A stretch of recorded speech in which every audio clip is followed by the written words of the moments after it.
नमस्कार दोस्तों, कैसे हो आप सभी लोग। आई होप बहुत ही बढ़िया होंगे और अपनी पढ़ाई को अच्छे से कर रहे होंगे। देखिए आप लोग अब जैसे हमारी क्लासेस बिल्कुल रेगुलर है, कहीं कोई गैप नहीं होता है। आपको रोज के रोज जो है एक 30 मिनट्स का जो है एक डेप्थ एनालिसिस आपको मिलता है, डिटेल एनालिसिस होता है वो, जो आपके पीसीएस और उसके समकक्ष एग्जाम्स है, जैसे यूपीएससी में भी आपको काम आ जाएगा, ऐसे कोई दिक्कत नहीं है, बट पीसीएस में तो बहुत ही ज़्यादा काम में आएंगी। आपकी प्री के लिए तो काम ही आएगी आपको। अब देखिए आपकी यूपी पीसीएस है, मेंस है, आपका एमपी मेंस है, आपका बीपीएससी मेंस है, राइट, बीपीएससी मेंस है, एमपी प्री है, फिर यूपीपीएससी का प्री का भी नोटिफिकेशन आ जाएगा आपका, राइट। तो ये सब ये जो करंट अफेयर की जो क्लासेस होती है जो लगभग 30 मिनट के आसपास होती है, 25 से 30 मिनट, इसमें हम बहुत कम खबरें, कभी 2 कभी 3 खबरें लेते हैं, उसी को जो है हम क्या करते हैं, एनालिसिस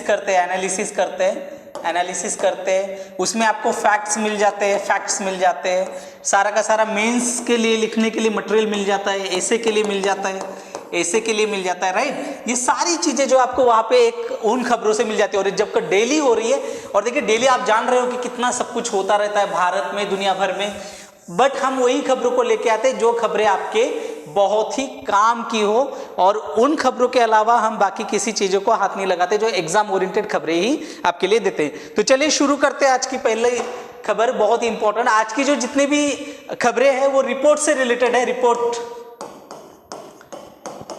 है, वेरियस रिपोर्ट्स। मैंने 2-3 रिपोर्ट्स यहाँ पर जो है आपके लिए इंपॉर्टेंट रिपोर्ट्स में लेके आया हूँ। उनके ऊपर सारे डाटा, जितने भी फैक्चुअल्स इंफॉर्मेशन है, सारे डाटाज आपके लिए लेके आया हूँ। सारी फैक्चुअल जितनी भी चीजें रहेगी वो सारी की सारी। उसके अलावा इसके क्या इम्प्लीकेशंस है, सबरकेशंस है, क्या जो पूरी दुनिया भर में इसको लेकर क्या चिंताएं चल रही है, और भारत समेत पूरी दुनिया के इंस्टीट्यूशंस इस पर क्या सोच रहे हैं, इंटेलेक्चुअल्स क्या सोच रहे हैं, उसका एक पर्सपेक्टिव देने का काम जो है मैं यहाँ पर आपके लिए लेकर आता हूं। और ये चीजें आप सीधे सीधे आपके मेंस में या आपके इंटरव्यू में अगर आपको इस सवाल पूछा जाए तो आप वहां इसको कोट कर सकते हो, राइट। तो देखिए QS world future skill index है, ये फ्यूचर स्किल इंडेक्स 2025 की ये रिपोर्ट है, राइट। ये रिपोर्ट है क्यूएस की, जिसको कहा जाता है क्वाकेरेली-साइमंड्स, राइट। क्वाकेरेली-साइमंड्स जो है, इसे जनरली ये नाम को इस्तेमाल नहीं करता है, क्यूएस के नाम से ही इसको जाना जाता है। QS future skill index, QS world future skill index 2025। तो क्वाकेरेली-साइमंड्स जो है क्यूएस, इसने विश्व में मतलब पूरी दुनिया भर के भविष्य कौशल सूचकांक जो है 2025 का जारी कर दिया है। और इसको लेकर मतलब हमारी सरकार भी बहुत उत्साह में आ गई है। उसका रीजन है क्योंकि भारत के लिए यहाँ पर एक बहुत अच्छा एक पॉजिटिव साइन जो है भारत को दिया गया है, और पूरी दुनिया में भारत की रैंकिंग भी बहुत अच्छा हुई है, और दूसरी रैंकिंग ही भारत की मिली है अमेरिका के बाद, यूएसए के बाद भारत दूसरा देश बन गया है जिसको फ्यूचर बेस, जैसे जहां पर जो भारत की, देखिए हम क्या है, यंग नेशन है, हम यंग नेशन, राइट।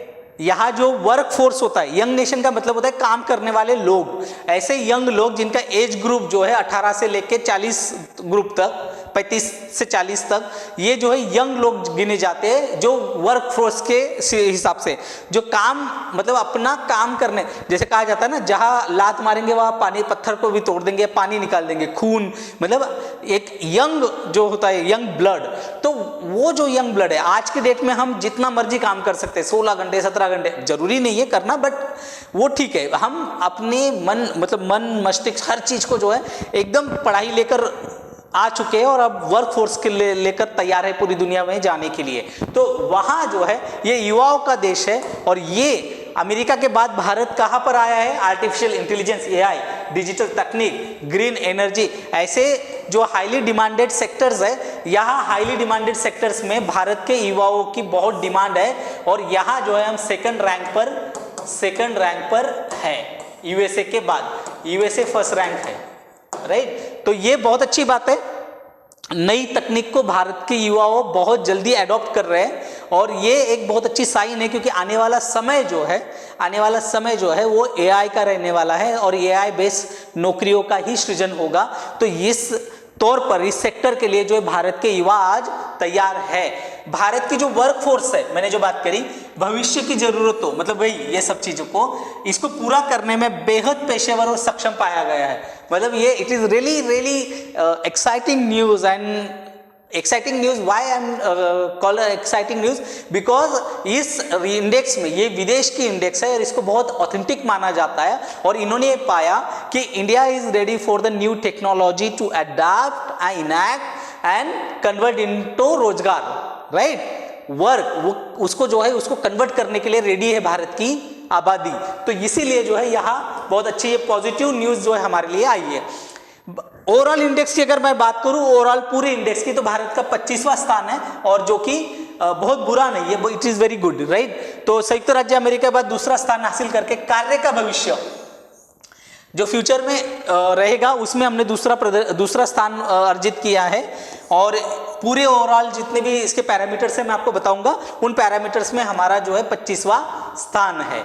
क्यूएस क्या है, what is QS, right, What is QS, right, एक वैश्विक रैंकिंग प्रणाली है जो कौशल विकास, skill development, right, skill development, education और आर्थिक परिवर्तन, इकोनॉमिकल चेंजेस और डेवलपमेंट के माध्यम से नौकरी बाजार की उभरती मांगों को पूरा करने के लिए देशों की तत्परता का मूल्यांकन करती है। मतलब देखो, एक तो स्किल हो गया, शिक्षा हो गया और आर्थिक विकास जो है या परिवर्तन जो है, चेंजेस जो है, इसके माध्यम से नौकरियों के लिए जो बाजार की डिमांड है उसके हिसाब से आप कितने तैयार हो या आपका कितना वर्कफोर्स जो है अब जाने वाला है और वो रेडी वर्कफोर्स है, रेडी, उसका ये मूल्यांकन करते हैं कि देश कितना तत्पर है।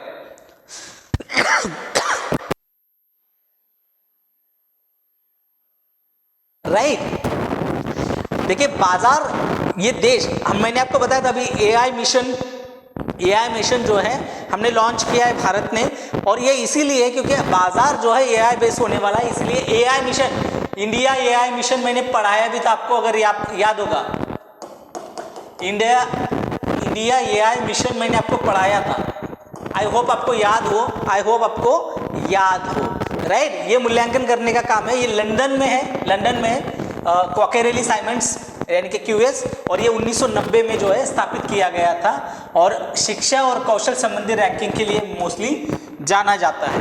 और अगर इसकी बात करें तो जैसे शैक्षिक उपलब्धि, एजुकेशनल अचीवमेंट, इंटरनेशनल जो गतिशीलता है, अंतर्राष्ट्रीय गतिशीलता, और करियर जो है, करियर विकास पर ध्यान केंद्रित हुए वैश्विक उच्च शिक्षा क्षेत्र के लिए विश्लेषण और अंतर्दृष्टि प्रदान करता है। मतलब ये जो पैरामीटर्स है इसके मोस्टली ये अंतर्राष्ट्रीय लेवल पर आप किस तरह से कम्पीट कर पाओगे, कम्पीट कैसे कर पाओगे, इसको देखता है, और आप किस तरह का एजुकेशन प्रोवाइड करा रहे हो, किस तरह से आपके यहाँ पर करियर विकास पर आपने ध्यान दिया है। मैंने जो कहा इंडिया एआई मिशन भारत लेकर आया, क्यों लेकर आया, क्योंकि एआई बाजार है, एआई में सबसे ज्यादा नौकरियां आने वाले समय में, इसलिए एआई मिशन देख लेना आप वो क्लास मेरी, एआई मिशन मैंने बहुत डिटेल में समझाया है सारा। ये आकलन कि देश जो है अपने कार्यबल को, मतलब जो युवा है उसके या काम करने वाले जो हाथ है उनको कैसे डिजिटल दक्षता कर रहा है, डिजिटल इकोनॉमी ला रहा है, साथ ही साथ आर्टिफिशियल इंटेलिजेंस, ग्रीन टेक्नोलॉजी और जो स्टेबिलिटी है भविष्य के कौशल के लिए, वो कितना तैयार कर रहा है अभी से। इसलिए मैंने कहा कि एआई इंडिया मिशन अगर आप देखोगे तो मैंने वहाँ पे बहुत डिटेल में दिया कि कितने पेशेवर को हमें तैयार करना है, स्कूल कॉलेजेस में कैसे करना है, टीचर्स को कैसे बनाना है, ग्रामीण क्षेत्र में हमको कैसे ले जाना है, एग्रीकल्चर को उसको कैसे लिंक करना है, एजुकेशन को कैसे लिंक करना है, किस तरह से पूरे देश भर में लैब सेटअप किए जाने वाले राज्यों में, वो मैंने बहुत डिटेल में बढ़ाया। और ये इन्हीं को देखकर क्यूएस ने भारत की रैंकिंग इतनी अच्छी बताई है, सेकंड रैंक पर रखा है दुनिया भर में, क्योंकि भारत अभी से जो है तैयार हो चुका है इंडिया एआई मिशन के लिए और उस पर काम ऑलरेडी शुरू हो चुका है। और जो माइक्रोसॉफ्ट है उसके साथ हमारा जो है उनके साथ हमारा एमओयू भी साइन हो चुका है और उन्होंने काम भी शुरू कर दिया है, राइट। तो चलिए आगे बढ़ते हैं। इसके मानदंड क्या होते हैं, इसके पैरामीटर्स क्या होते हैं। एक होता है कौशल फिट, राइट, स्किल फिट जिसे कहा जाता है, skill fit, right, skill fit है ये, स्किल फिट। तो स्किल फिट की अगर मैं बात करूं तो स्नातक जो है, मतलब ग्रेजुएट जो है, उनको कौशल वर्तमान नियोक्ता मांगों के साथ कितने मेल खाते हैं। मतलब किसी भी ग्रेजुएट पर्सन का जो स्किल लेवल है बाजार में जहां वो नौकरी लेने जाएगा, किसी भी इंस्टीट्यूशन में जहां वो नौकरी लेने जाएगा जॉब के लिए, तो उसको जो मिनिमम स्किल चाहिए, minimum skill, so how skillful he is और शी इज, राइट। तो ये जो है ये कौशल फिट की बात करता है कि कोई व्यक्ति, मान लीजिए जैसे हम पढ़ाने का काम करते हैं, सर्विस देने का काम करते हैं, तो हम पढ़ाते हैं तो क्या हम पढ़ाने में सक्षम हैं, हम अपनी तैयारी करके आते हैं, जो स्किल चाहिए टीचिंग के लिए, जो स्किल का ये नॉलेज का जो स्किल चाहिए, या कोई टाइपिंग का काम करता है तो भाई टाइपिंग उसको कितनी फास्ट आती है, कोई एडिटिंग का काम करता है तो एडिटिंग कैसे आती है, तो स्किल देखा जाता है। सेकंड है एजुकेशनल, उसकी तैयारी कितनी है, शैक्षिक तैयारी कितनी है, शैक्षणिक तैयारी कितनी है। तो जो इमर्जिंग जॉब्स है बाजारों में, तो ऐसे स्टूडेंट जो पूरे के पूरे स्टूडेंट्स को किस तरह से तैयार किया जा रहा है एजुकेशन सिस्टम्स के माध्यम से, तो वो बहुत ज़रूरी है कि हम जो है अपना एजुकेशन सिस्टम को किस तरह से तैयार कर रहे हैं, राइट। क्यों? क्योंकि जो स्टूडेंट वो आफ्टर ऑल उसको क्या चाहिए, जब भी ग्रेजुएशन होगा, जो भी होगा, वो जॉब के लिए कहाँ जाएगा, मार्केट में जाएगा, राइट। जॉब के लिए मार्केट में जाएगा और यहाँ क्या लगेगा, यहाँ लगेगा स्किल लगेगा, स्किल लेबर चाहिए, राइट। और तभी जो है ये रेमुनेशन जो है सही से देंगे, रेमुनेशन, क्योंकि ग्लोबल वर्ल्ड है भाई। क्या है ये मार्केट, कहाँ से लिंक है, सीधा ग्लोबल। ये कहाँ लिंक है, सीधा ग्लोबल लिंक है। तो ग्लोबल के लेके अगर यहाँ कंपीट करना है तो ये साइकिल बन जाती है, राइट। ये क्या बन जाती है, साइकिल। ये देखो साइकिल बन गई, ये पूरी की पूरी यहाँ आके ये साइकिल बन जाती है। ये टोटल साइकिल का काम है। तो इसीलिए जो है ये साइकिल दिखाता है कि भाई किसी भी देश की गवर्नमेंट की एजुकेशन सिस्टम कैसा है। इसीलिए हम क्या लेकर आए यहाँ स्टूडेंट्स को, एजुकेशन सिस्टम्स को हमने क्या किया, न्यू एजुकेशन पॉलिसी हम इसीलिए लेकर आए ताकि हम अपने स्टूडेंट्स को, हम अपने वर्कफोर्स को तैयार कर सके और पूरी दुनिया में और भारत में कहीं पे भी वो जाए काम करने तो कोई उनको कह ना सके। कार्य का भविष्य, जो फ्यूचर है भविष्य का, तो मोस्टली क्या है, एआई है, डिजिटल है, ग्रीन टेक्नोलॉजी है, ऐसे फ्यूचरिस्टिक ये डिपार्टमेंट्स हैं। और भी मैं कहूँगा जो व्यक्ति पानी पे काम कर सके, हवा पे काम कर सके, मतलब रिसर्च, ऐसे जॉब की बहुत डिमांड रहेगी आने वाले समय पे। मिनिमम वाटर रिसोर्सेज को यूटिलाइज करके एग्रीकल्चर कर सके, ऐसे भविष्य की जॉब है ये। और इनको लेकर जितनी भी स्किल की आवश्यकता है उसको जो है ये क्यूएस देखता है कि किसी भी देश की किस तरह की तैयारी है और वो किन तैयारियों पे काम कर रहा है। इकोनॉमिकल चेंजेस है, आर्थिक सतत विकास, सस्टेनेबल डेवलपमेंट, इनोवेशन और कार्यबल दक्षता की मैं बात कर रहे हैं यहाँ पे कि ये किस तरह से है और इसका विश्लेषण किया जाता है। और नए प्रतिमान, नए स्टैंडर्ड्स को पनपने के लिए जो है अर्थव्यवस्थाओं की अनुकूलनशीलता, मतलब आप कितने फ्लेक्सिबल हैं, नई चीज़ों के लिए कितने अडॉप्टेबल है आप, ये सब चीज़ों को, ये चारों चीज़ों को जो है ये देखकर अपनी रैंकिंग बनाती है। आगे चलेंगे, रैंकिंग कैसे आई है। एआई, डिजिटल और ग्रीन एनर्जी जैसे क्षेत्रों में भारत का प्रदर्शन दुनिया के अन्य देशों से बेहतर है, इसीलिए हम सेकंड रैंक पर आए हैं, राइट। भारत के लिए एआई का उपयोग और तकनीकी जो है वो अन्य देशों से काफ़ी आगे है। एआई मिशन, मैंने बताया था आपको, एआई मिशन, भारत की तैयारी बहुत पुख्ता है और आने वाले 10 सालों में हम राज करेंगे। 76 पॉइंट स्कोर के साथ भारत जो है वो 25वें स्थान पर है टोटली, ओवरऑल की मैं बात कर रहा हूँ चारों के साथ। कार्य के भविष्य में हम सेकंड रैंक पर है, जो अमेरिका के बाद। यूएसए जो है इसमें फर्स्ट रैंक है, यूएसए फर्स्ट रैंक पर है। तो कार्य का भविष्य जो है, मतलब भविष्य में जिस तरह की अपॉर्चुनिटीज है उसमें हम सेकंड रैंक पर है। शैक्षणिक तत्परता की बात करें तो हम 26वें रैंक पर है 89.9% को लेकर। और कौशल फिट में हम 37वां रैंक पाए हैं 59.1%। और आर्थिक परिवर्तन में जो है 40वां रैंक है 58.3% पॉइंट्स के साथ। तो ये चारों मापदंड की अगर बात करें तो इन चारों को अगर मिलाते हैं, इन चारों को, तो हम 25वें रैंक पर है, 25th rank in global rank, right. विश्व स्तर पर हमारी 25वीं रैंक है और इसमें जो है हम कार्य का भविष्य में सेकंड रैंक पर आते हैं, राइट। टॉप 5 नेशंस है, अमेरिका है नंबर 1 पे 97.6% लेकर, यूनाइटेड किंगडम जो है अपना यूके वो 97.1% लेके, जर्मनी है थर्ड नंबर पर जो 94.6% लेकर है, ऑस्ट्रेलिया है 93.3 पर और कनाडा जो है 91.0%, मतलब 91% लेकर कनाडा 5वें रैंक पर है। अगला देखते हैं, अगली रिपोर्ट देखते हैं, विश्व रोजगार और सामाजिक आउटलुक रिपोर्ट 2025। इसको जो है इंडिया के दृष्टिकोण से भी देखेंगे। इसको इंटरनेशनल लेबर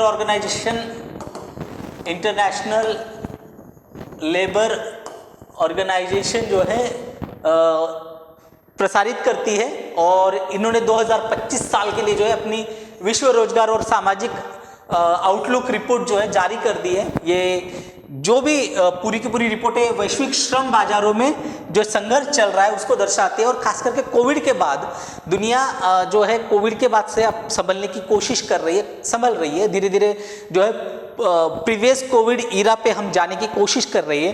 तो उस पर जो है ये पूरी की पूरी रिपोर्ट बेस है।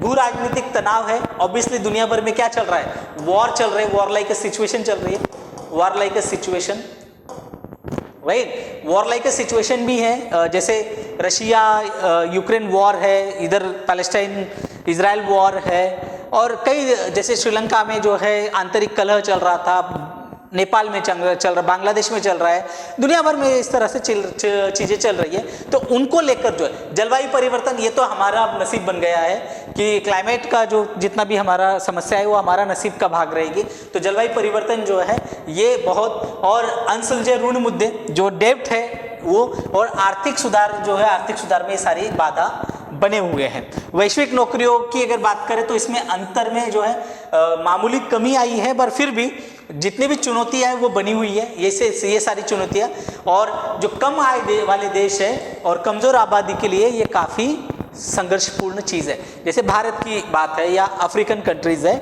या जो विकसित जो विकासशील देश है उनके लिए जो है काफ़ी चैलेंजिंग सिचुएशन है अभी फिलहाल, राइट। मुख्य बातें देख लेते हैं इसकी। 2024 में जो है 5% पर स्थिर रही थी बेरोजगारी दर, जो था वो 5% पर स्थिर रही थी। अगर 5% से, और युवा बेरोजगार, जो युवा है वो 12.6% बेरोजगार है और ये बड़ी चिंता की बात है। और दुनिया भर में जो है पोस्ट ट्रुथ ईरा जिसे हम कहते हैं, पोस्ट ट्रुथ ईरा में जो है, पोस्ट ट्रुथ ईरा, ये आप पढ़िएगा, कभी मैं पढ़ाऊंगा भी आपकी, ये पोस्ट ट्रुथ ईरा में जो है हर चीज जो है पीछे जाकर अपनी सारी की सारी ग्लोरिफिकेशन को चल रही है। बट ये चीज़ नहीं देखी जा रही कि आज के युवा को सबसे ज़्यादा क्या ज़रूरत है, उसको ज़रूरत है जॉब की।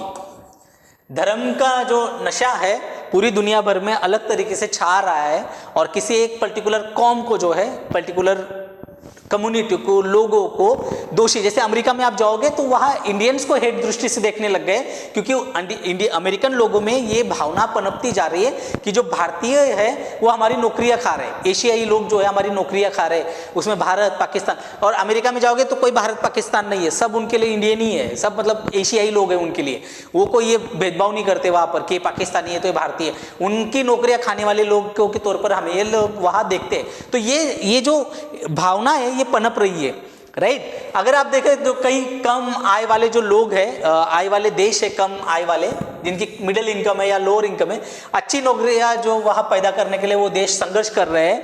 और धीरे धीरे जो है महामारी पूर्व, जिसकी मैंने अभी चर्चा करी, कोरोना से पूर्व वाली सिचुएशन पे वो लौट रहे हैं। 2024 में जो नौकरियों का अंतर था वो 402 मिलियन तक पहुंच गया था और इसमें 126 मिलियन बेरोजगार, 186 मिलियन बेरोजगार, 137 मिलियन अस्थायी रूप से अनुपलब्ध और 79 मिलियन जो थे वो बिल्कुल हार चुके थे, हतोत्साहित, मतलब उनके जो कॉन्फिडेंस लेवल भी गिर चुका था, मतलब उनको काम ही नहीं मिल रहा था। तो इस तरह से इसका क्लासिफिकेशन है। और हालांकि महामारी के बाद से जो है चीज़ें बदलना शुरू हुई है, अब धीरे धीरे जो है प्रीवियस सिचुएशन पे हम लौट रहे हैं, मगर दुनिया भर में जिस तरह से अस्थिरता पैदा हो रही है तो वो भी चीज़ें जो है इन चीज़ों पे असर डालते हैं। कम आय वाले जो देश है उनमें श्रम बल भागीदारी इसमें गिरावट आई है और उच्च आय वाले देश जैसे अमेरिका, यूके वगैरह, उसमें जो वृद्ध श्रमिकों और महिलाओं के बीच में जो है उनमें भी दरिया जो है, मतलब उनमें जो है अंतर जो है बढ़ रहा है। शिक्षा, रोजगार, प्रशिक्षण की से बात करें तो युवाओं से दूर जा रहे हैं, युवाओं के दरों में जो है वृद्धि वहाँ हुई है, मतलब स्किलफुल की बात हो रही है। और इसमें मोस्टली वही स्किल है, एआई बेस्ड स्किल है या जो न्यू टेक्नोलॉजीज है, न्यू टेक्नोलॉजी की बात यहाँ पर हो रही है। जो कम आय वाले देश है उनकी अगर बात करें तो युवा पुरुष जो है, मेल पर्सन, उनको NEET की दरें जो है कोरोना पूर्व की स्थिति मतलब 4% अंक से बढ़ गई है। मैंने वही कहा कि धीरे धीरे दुनिया जो है पटरी पे आ रही है। और इसमें 2024 की बात अगर करें तो 15.8 मिलियन युवा पुरुष और 28.2 मिलियन युवा महिलाएं जो है प्रभावित हुई थी कोरोना का। अब देखो कोरोना का, ये तो पूरी दुनिया जहां लॉकडाउन में फंस गई तो काम कहां से होगा, लोग घरों में बैठे, जीना, जो बच गया, जो जिंदा है, उसकी जीवन की सबसे बड़ी कमाई यही है कि वो कोरोना में बच गया।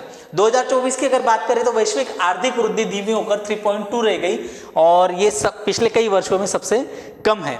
2025 के लिए अगर बात करें तो समान विकास दर का अनुमान है, मतलब बहुत अच्छा तो नहीं बट ठीक है, भारत के लिए तो अच्छी है, मगर कुछ बीच वाला पीरियड, जैसे मैंने कहा ना, जैसे ईरान, इराक और ये सब जो देश है वहाँ जिस तरह का कॉन्फ्लिक्ट चल रहा है या पैलेस्टाइन का संघर्ष है, ये तो अच्छी न्यूज़ है कि वो अभी थम गया है। पहले चरण में जो है वार्ताएं अच्छी हो गई है, तो ये एक अच्छी न्यूज़ भी है। तो ये सिचुएशन पे जो है सारी चीज़ें डिपेंड करेगी।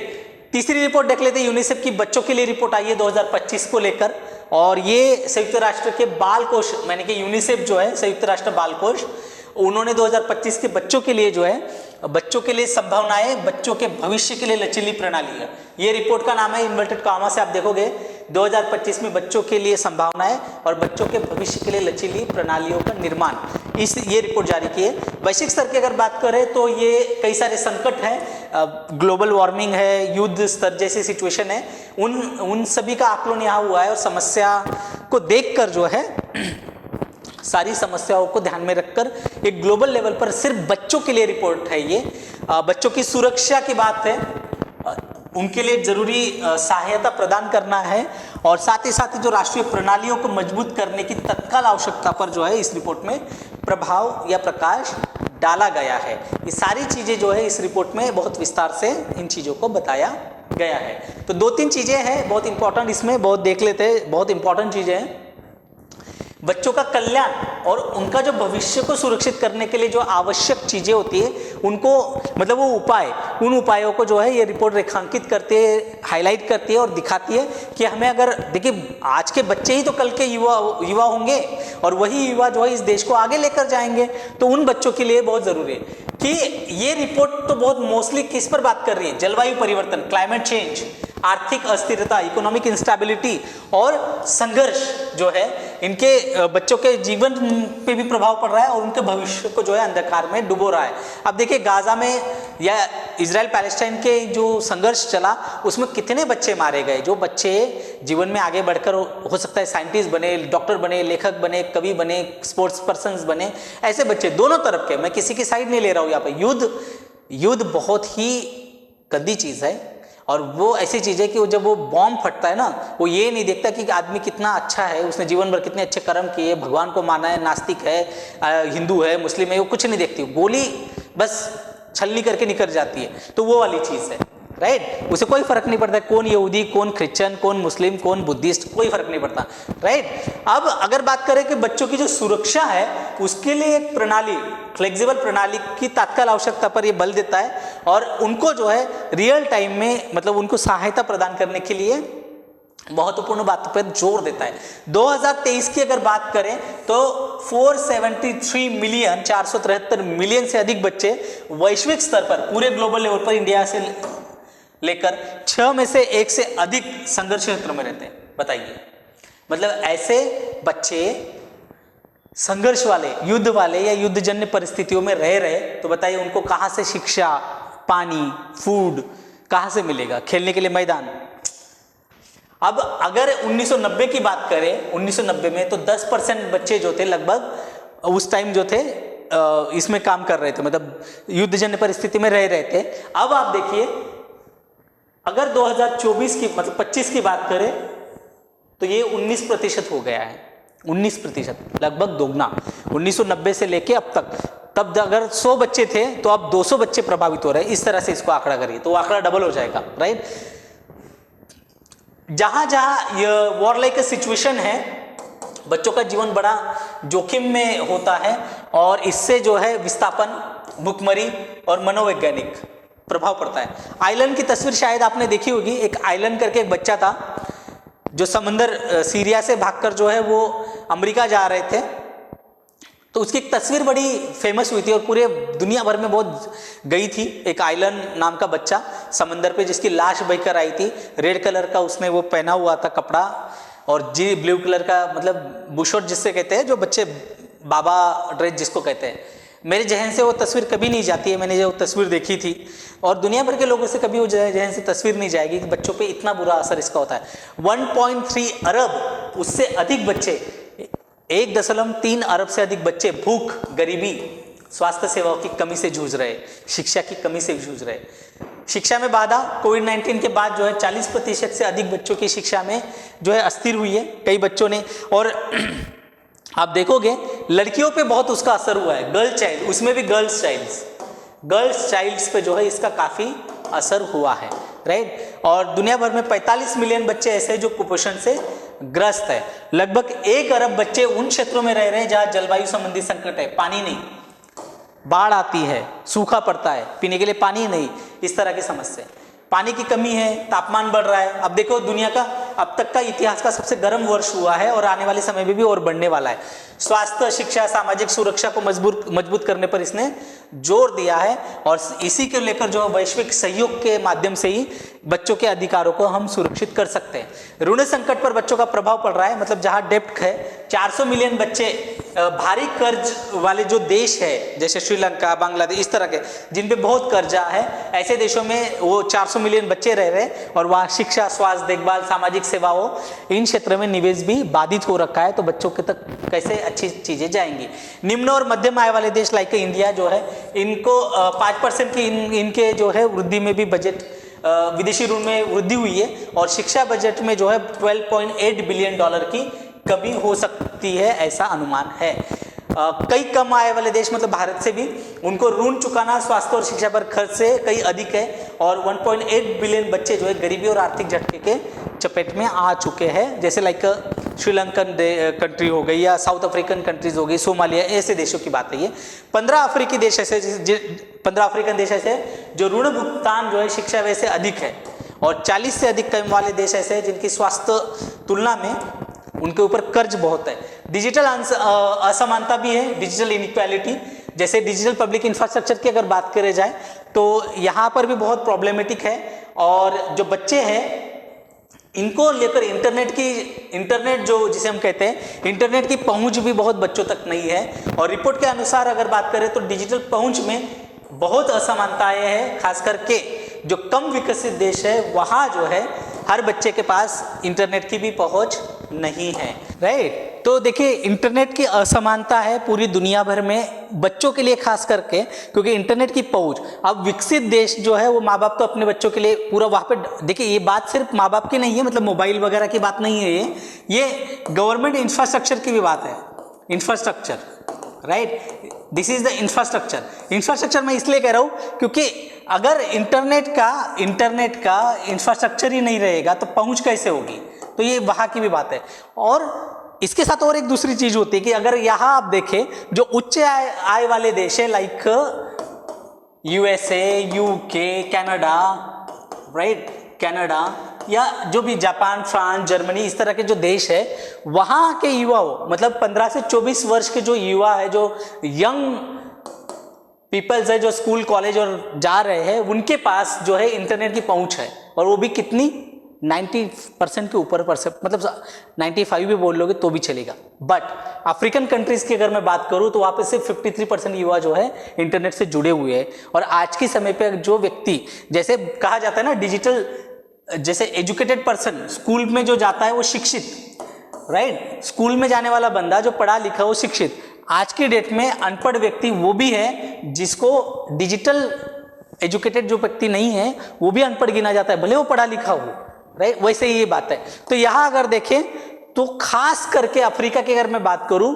तो यहाँ जो यंग लड़की है, टीनेजर और जो विकलांग बच्चे हैं, वो उनके तक भी इंटरनेट की पहुंच नहीं हो रही। ये आंकड़ा बहुत डरावना है। डरावना इसलिए मैं कह रहा हूं कि 10 में से 9 किशोर लड़कियां जो है आउट ऑफ 10, वहां अगर बात देखें तो 9 लड़कियां ऐसी है जिनके पास इंटरनेट की पहुंच नहीं है। मतलब अगर 100 लड़कियों की बात करें तो 90 लड़कियों के पास क्या है, देयर इज नो इंटरनेट, उनकी पहुंच नहीं है इंटरनेट तक। और ये कितना डरावना आंकड़ा होगा उस देश के लिए जहां पूरा दुनिया जो है एआई पे शिफ्ट हो रही है, टेक्नोलॉजी पे शिफ्ट हो रही है। तो ये वाली बात है।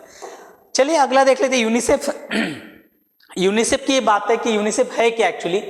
ये संयुक्त राष्ट्र यूनाइटेड नेशन का अंतर्राष्ट्रीय बाल आपातकालिक कोष है। ये यूनिसेफ की स्थापना जो है 1946 सेकेंड वर्ल्ड वॉर के बाद की गई थी। ये जितनी भी यूनाइटेड नेशंस और ऐसी संस्थाएं हैं, मोस्टली संस्थाएं वर्ल्ड वॉर से ही निकली हुई है, फर्स्ट हो या सेकेंड हो। ये यूनिसेफ जो है बच्चों और युवाओं की मदद करना इसका मेन उद्देश्य है। उनका जीवन और भविष्य जो है खतरे में है, और खास करके ऐसे देश युद्ध में अगर किसी देश की भूमिका भी होगी, मतलब मान लीजिए अगर हम रशिया यूक्रेन की बात करें, रशिया यूक्रेन, अब इसमें दोषी कौन है ये छोड़ दो। मान लीजिए वॉर जो है रशिया ने शुरू किया या यूक्रेन ने शुरू किया, फिर भी यूनिसेफ ये भेदभाव नहीं करेगा। यूनिसेफ दोनों तरफ के बच्चों के लिए, बच्चे और यंग के लिए, बच्चों और युवाओं के लिए जो है काम करेगा। वो ये नहीं देखेगा कि वॉर किसने शुरू किया है। ये वाली बात है, राइट। हर बच्चे का, प्रत्येक बच्चे का, वो चाहे सिंगल बच्चा हो या करोड़ों बच्चे हो, उनके अधिकारों की रक्षा के लिए 190 से अधिक देशों के, मतलब पूरे के पूरी दुनिया में 190 से अधिक देशों में जो है ये काम करता है यूनिसेफ बच्चों के अधिकारों के लिए। यूनिसेफ के काम को देखकर 1965 में ही इनको नोबेल का शांति पुरस्कार मिल चुका है। 1989 में इंदिरा गांधी शांति पुरस्कार वो भी मिल चुका है इंदिरा गांधी ट्रस्ट की तरफ से, और 2006 में प्रिंसेस ऑफ ऑस्ट्रेलियस पुरस्कार भी इनको मिला हुआ है। यूनिसेफ संस्था को जो है, इनका काम ही इतना जबरदस्त है कि पूरी दुनिया इनके कामों को रिकमेंड करती है। और साथ ही साथ इनका जो फंड है, इनको अक्रॉस द ग्लोब पूरी दुनिया भर से जो है इनको फंड मिलता है। फंड जो है पूरी दुनिया से फंड आता है इनके पास, और इसी के ऊपर इनका पूरा का पूरा काम चलता है। जैसे कि बिल गेट्स हो गए, ये तो है ही, एलन मस्क, इस तरह के फिलैंथ्रोपिस्ट तो देते ही देते, मगर छोटे से छोटे जो व्यक्ति है जिनकी कम आय भी होगी, वो भी अपनी तरफ से 1 रुपये भी मिले हो उनको दान, मतलब ये दान पर ही ये सारी की सारी संस्था चलती है। ओके, तो आज के लिए जो ये सारी रिपोर्ट्स है बहुत इंपॉर्टेंट है। मोस्टली रिपोर्ट इंटरनेशनल लेवल की है, तीनों की तीनों। इकोनॉमिक्स से एक रिपोर्ट है, एक रिपोर्ट आपकी एजुकेशन एंड स्किल से रिलेटेड है, और एक रिपोर्ट आपकी ह्यूमैनिटेरियन बच्चों के लिए है। तो ये पूरा का पूरा आपका कवर मैंने कर दिया है। आपके मेंस के लिए भी काम आएगा, प्रीलिम के लिए भी फैक्ट्स है, और आपके इंटरव्यू के लिए भी आपको बहुत अच्छा मटेरियल मिल चुका होगा। तो आप सभी लोग जो है क्रॉनिकल इंडिया यूट्यूब चैनल को सब्सक्राइब करिए, क्लासेस को लाइक करिए, प्लीज कमेंट भी करिए, और दोस्तों के साथ शेयर भी करिए। धन्यवाद।